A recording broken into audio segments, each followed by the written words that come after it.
Welcome back, students. In this tutorial, we're going to look at Python variables.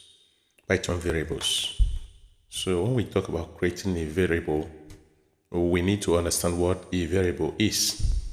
Variables are like labeled containers for storing data value.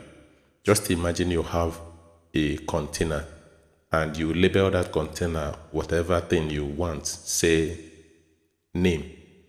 So whatever you put inside of that container will actually be referenced using the name of the container.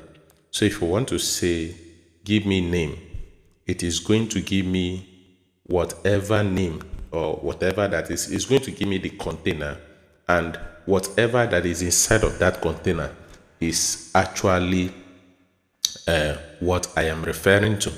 Now, the word variable means that what is inside of that container can change at any time. So I may decide to put 3 inside of the container, and at other time I may decide to put 20 inside of the container.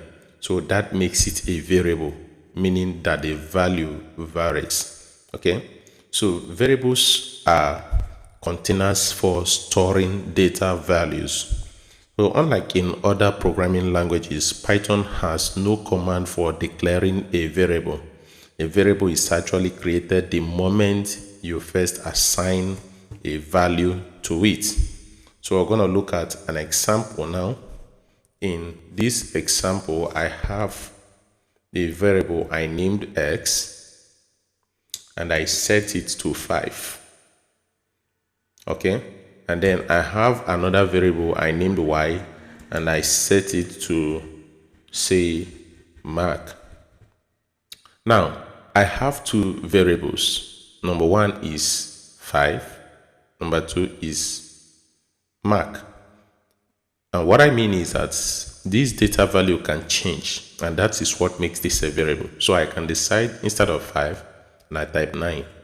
All right, so for me to output the variable to show it on the screen, I'm going to use the print command. Okay, so if I say print x and I run the file, so if I run the file now, I'm going to see the value of x on my screen. Okay, so look at the value of x here. It took a bit of time to show, so I can as well run print the value of print the next variable, which is y, and when I run it again, I'm going to see mark. Okay, so look at it here. Variables do not need to be declared with any particular type and can even change type after they have been set, unlike in statically typed languages like Java, where you need to actually explicitly define the type of variable you are dealing with. So if we have this value now, let me delete this one. If I have x to be 9 and later I change x to be mark, if I print this, okay, now at this point x is 9, so if I run the program, what am I going to get? If I run the program, it's showing me that x is 9 down here. Let me pull up a bit. Showing me that x is 9 down here. Now, while that is still on and I still have my x, and now I reset the x to mark. So if I print again, that's if I run the program again, I'm now going to get mark. Okay, now the type of variable here that I have here is actually if I want to check what type is this variable, okay, if I check it, it's going to quickly show me that what I have now is a string. Okay, so a class string. Now if I change this and if I refer now to this, it's going to show me that the type has changed. Okay, so at this point, what I now have is going to be, where is it? Is going to be int. Okay, so I have an integer at this point in time, but I was referring to one and the same variable x. But at each point, we notice that x takes a different type. We see that the type of the variable changes. So what that means is that Python is a dynamically typed language. It's not a static type language, okay? So variables can be declared either by using single quotes and double quotes. What I mean is string variables. So just like I have this now, and this is my string. I have string of the quote is double quote here, but what we are trying to say is that I can decide to use, instead of double quote, I can decide to use single quotes this way. And if I print again, I'm going to get the type of variable as John. And if I remove this, as string. So if I remove this and show it again, I'm going to get John on the screen. So I have my John here. Okay, let me lower this a bit. Okay, so variables can be declared, string variables can be declared either using single or double quotes. Okay, now let's look at some things we need to know about the names of variable. Okay, variable names. A variable can have a short name like we have X or Y, or a more descriptive name like age, car name, total volume, and so on and so forth. Okay, so there are basic rules that we must have in mind while we declare a variable. Number one is that a variable must start with a letter or the underscore character. A variable must start with a letter like this or an underscore character like this. Maybe you want to say name. Okay, okay, or variable underscore first name. Let's use this now, first name. Okay, this is it. Okay, and a variable cannot start with a number. Okay, so we can't come and say one first name. You see, it's already showing me error here. A variable must it should not start with a number.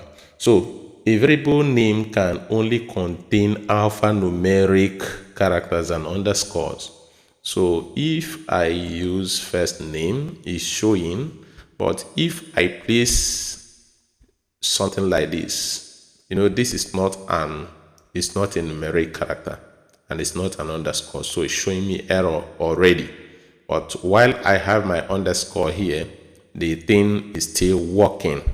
A variable name can only contain alphanumeric characters and underscore. And again, we need to know that variable names are case sensitive. Case sensitive. For instance, age, age.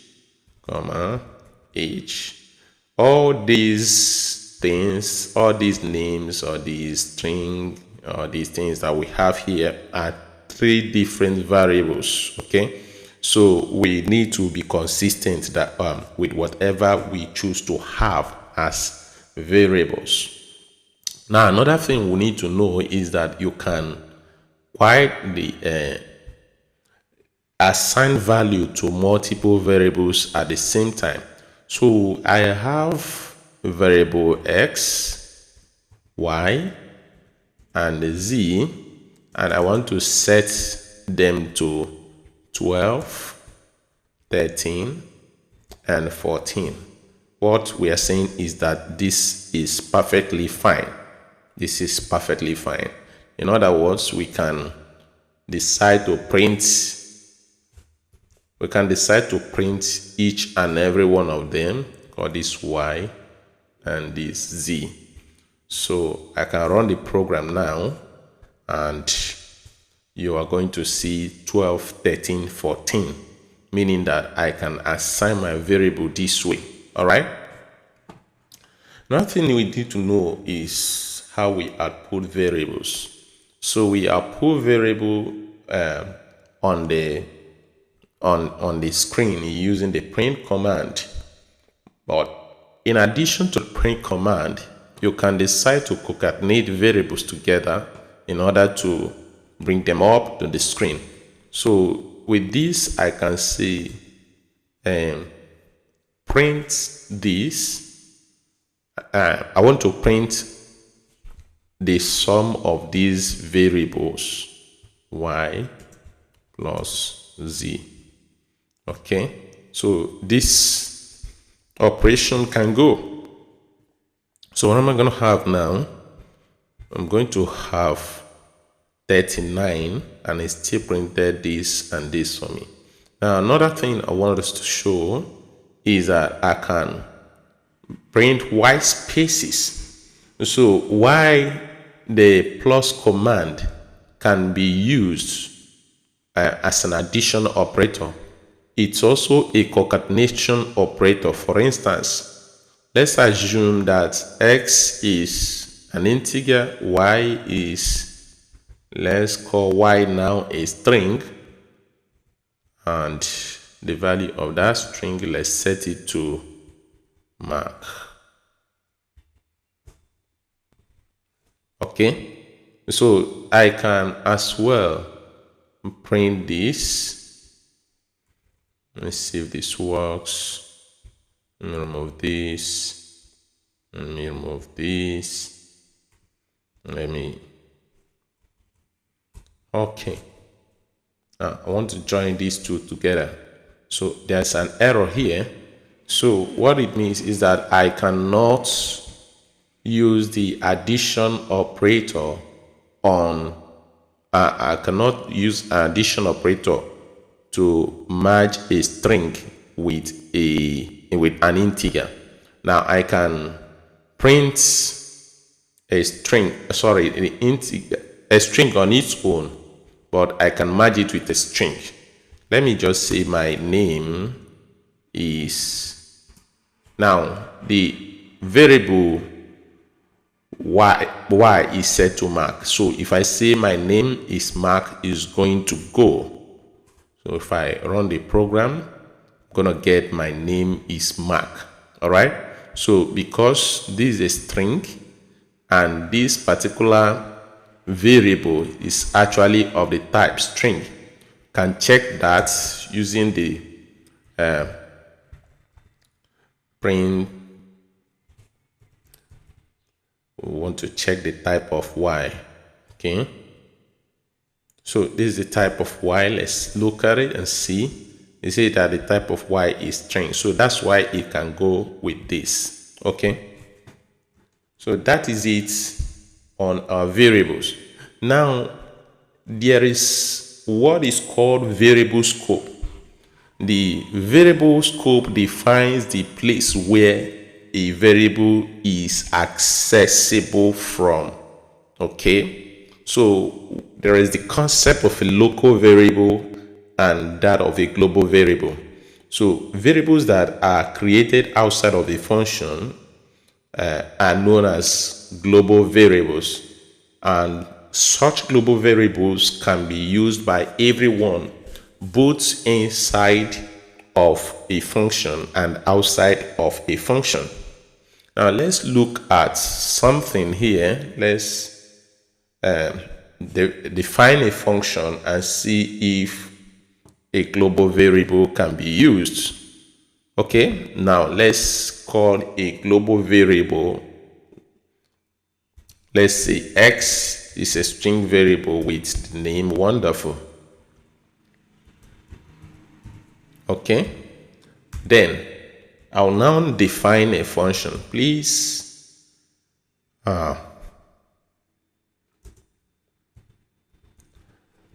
don't mind whatever I'm defining at this point in time. We're still going to come to this. Okay, now I can say print. What am I going to print? I say Python is, now use the concatenation operator and bring the word, the wonderful, and then inside of that, okay, I've already printed the statement. Now this is a function. Let me now place the function call. For me to call the function now, I'm going to just call the name of the function with this. So when I run this program, what it's going to give me is that Python is wonderful. Now, why is it? This is a variable, but it is defined outside of the function, and so it is also accessed from inside of the function. What it means is that this variable is actually a global variable. Okay, but if you create a variable with the same name inside a function, this variable will be local. Okay, it will be local and can only be accessed inside the function. The global variable with the same name will remain as it was, global, and with the original value. Now let's assume we want to set the same variable and the same name of the variable, and we set it inside of this function and say that the value that we are setting in this variable is great. Now if we call this function again, you will notice that it's going to take the value that is inside of that function. Okay, so it's now taking this value because this is the one nearer to it. Okay, now if we still want to now print this value but outside of the function, is going to give us, let's say, sorry, we want to print this same thing outside of the function. So you will notice that this one, because it's a global variable, because this is a global variable, I access it also outside of the function, but this one we access it inside of the function. And so we have Python is great, the one that is being called by this function here is a function call, and then we have Python is wonderful because we are calling this particular variable. Okay, now if we want to access a variable that is inside of a function, but we want to be able to access it from outside of the function, then we can use the global keyword to create such a variable. We can use the global keyword to create such a variable. For instance, in this now, I can come here and declare global X. Now what have I done? Let me remove this first global variable that is here by default. Now what have I done? I've created this as a global variable. So with this, I can access grade outside of the function. Now since I still have this function call is going to print this line of statement, and while this also is going to print this is a different statement. So when I run this program, what I'm going to have, if I run this program, I'm going to have Python is great printed twice on the screen. Okay, now look at the output here. Now why is it possible? Because this variable X has become a global variable because of this global keyword that I used to access it. Okay, this is all we can take for variables. Okay, next we look at Python data types. Thank you very much. See you again in another video. All right.